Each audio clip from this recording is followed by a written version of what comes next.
Today, I'll walk you through how to uninstall Cloudflare WARP from Windows, even if you're a total beginner or just need a quick refresher. By the end of this guide, you'll know exactly how to remove Cloudflare WARP so you can regain control over your network settings.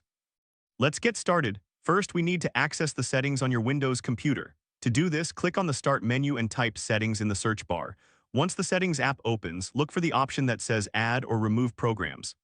This is where you can manage all the applications installed on your system. It's like a digital toolbox for your software. Now that you're in the Add or Remove Programs section, you'll want to search for Cloudflare One Client.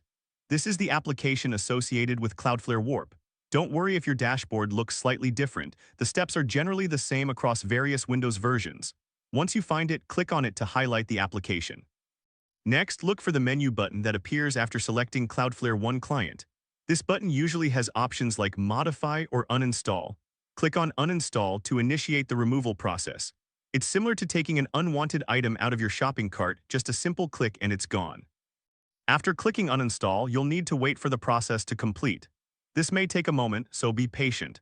It's totally normal if this takes a moment. Just think of it as your computer tidying up its space. And there you have it. You've successfully uninstalled Cloudflare WARP from your Windows system. If you followed these steps, you should now see that the application is no longer listed in your programs. If this helped you out, please give the video a thumbs up. If you run into any issues, leave a comment below. Subscribe for more actionable guides. Thanks for watching.